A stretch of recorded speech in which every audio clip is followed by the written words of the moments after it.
How can you detect deception? I'm Penny Lane, and In the Driver's Seat starts now. Welcome to In the Driver's Seat, where we delve into the lives of extraordinary individuals who drive their industries forward.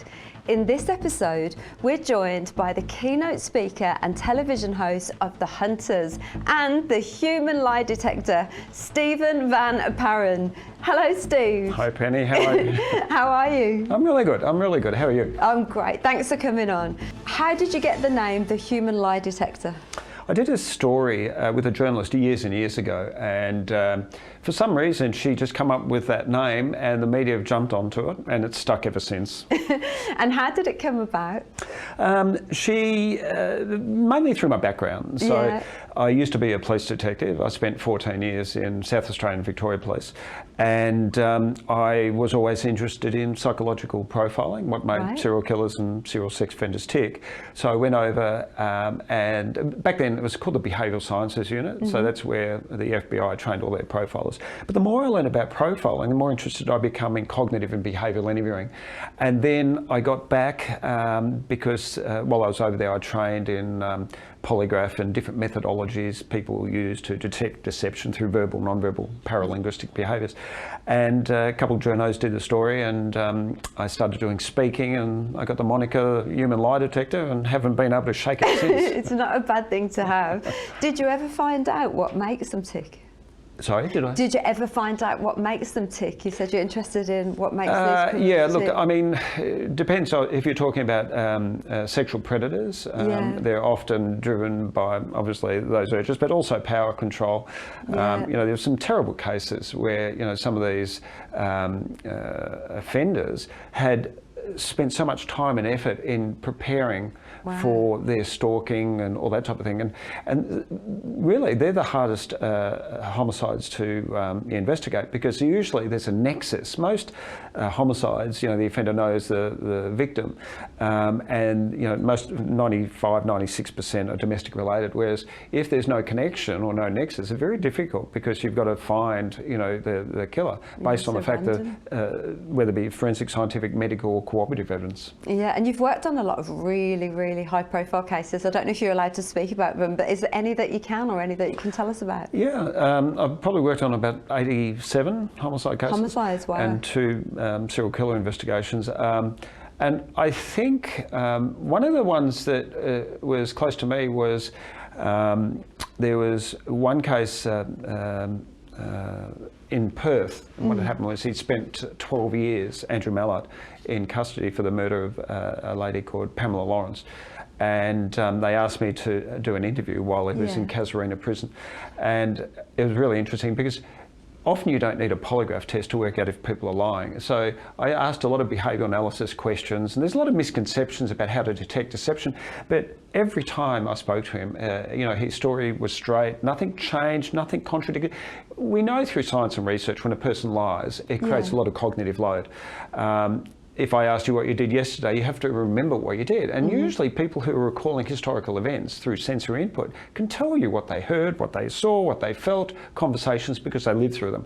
Whereas if they're fabricating or embellishing, they have to create a false memory. And that's really hard work. So not only do you have to have a great memory, you don't want to contradict what you've previously said. Yeah, it's a lot to take. If you are making up a lie, there's a lot of things that you've got to remember, isn't there, I suppose? So, yeah, and is there dead giveaways that you can tell? You know, the people say sometimes, oh, if you look up to the side, or is that true, or is it? Well, you know, and I often do this on stage. So let me ask you a quick question. What was your very first job that you had?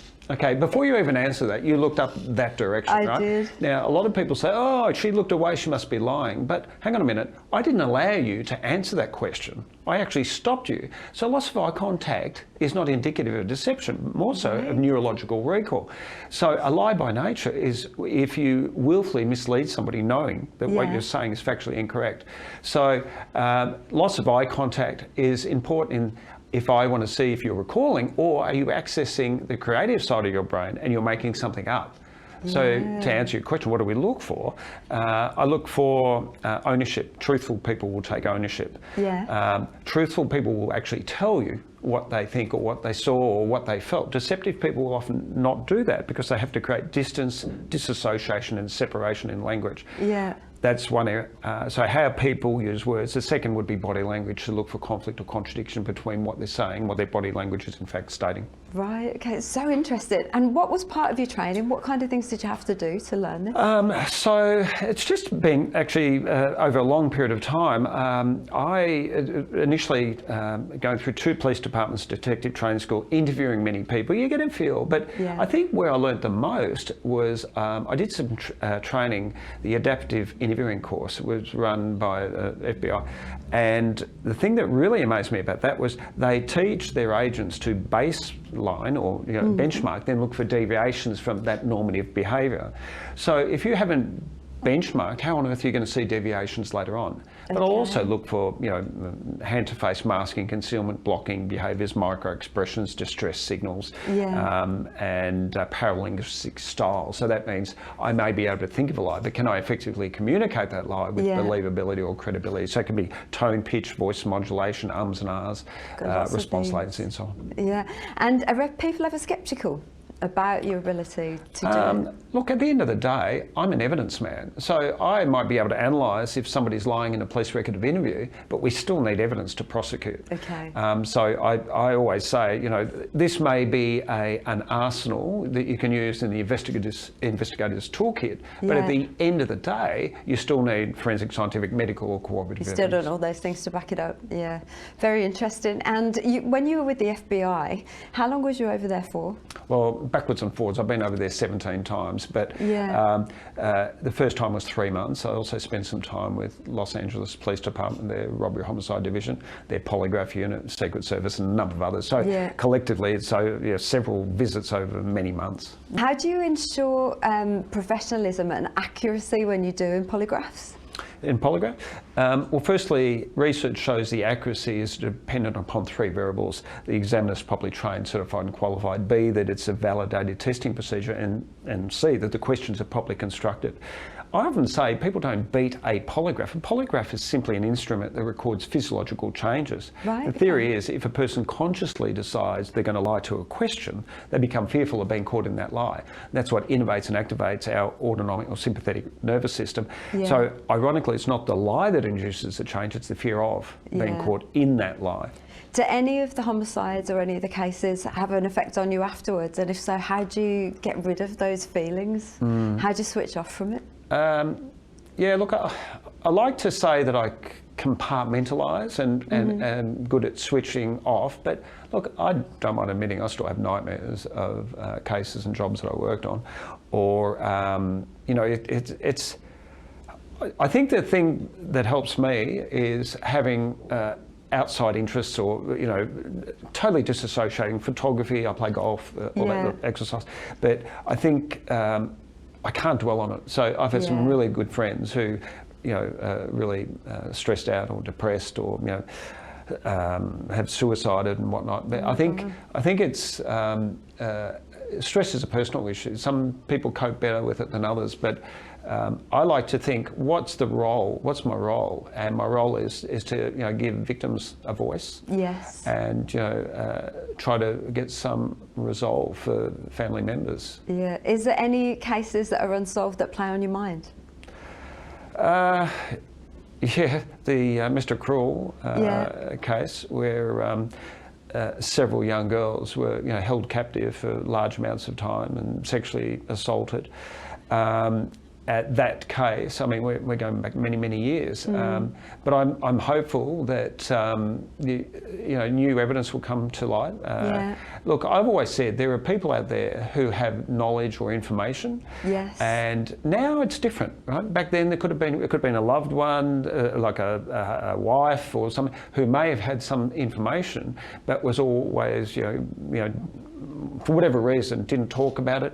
People out there know something, and I think the Mr. Cruel case, especially the execution style of Carmen Chan, being so young, was horrific. That must have been absolutely horrific. And you've got a brand new show out, haven't you, that's had millions and millions of views on Channel 7 when it debuted. Tell us a little bit about that, Steve. So yes, it's a new show. It's called The Hunters, hosting it with Adam Shand and myself. and we look at historical cases that are cold cases and haven't been solved. And the whole lead up to that is that, maybe fresh set of eyes, and, in many cases working in conjunction with the police to, highlight, open, the public's eyes, because, as I said, people know things for whatever reason. They don't feel comfortable talking about it, whatever. But I think we're really making great progress. One of the episodes is on a number of young girls that were abducted, sexually assaulted, murdered in Queensland, far north Queensland. And the more recent one is a number of gay hate crimes in New South Wales. Yes. So I'm because I've never hosted a show, so this was my first foray into that. So it's been a very interesting and steep learning curve. Yeah, you've had such an interesting career.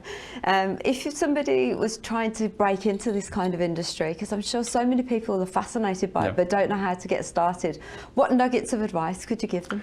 Well, firstly, if you want to get into the psychology or the profiling side of it, it's interesting. There are a couple of paths. One is you could join, some law enforcement agency or police department, but it doesn't hurt if you've got some psychology background. Yes. Not necessary, but if you've got some sort of background in investigations, that can help too. But there are profilers out there who are psychologists who work with the police. So I think getting your foot in that door is quite important. And I have many people ringing me, and because I travel so much, it's almost impossible to have. You're always on the go.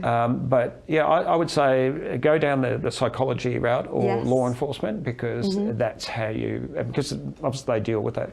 No, good luck. You're doing some really great things, and it was so lovely to talk to you. I wish I'd met you when I was about 16. I think it would have saved me a lot of heartache over the years if I could spot some lies. Thank you so much, Steve, for coming in, and I'm really looking forward to seeing all the episodes of your new show. Amazing. Thanks, Penny. Thank you. In the Driver's Seat is brought to you by the Perfect Cosmetics Company. Join me next time to learn from more industry legends about how you can take the wheel and steer your life in the right direction. This is Ticker, and we'll be right back. You're watching Ticker. We'll have more in just a few minutes.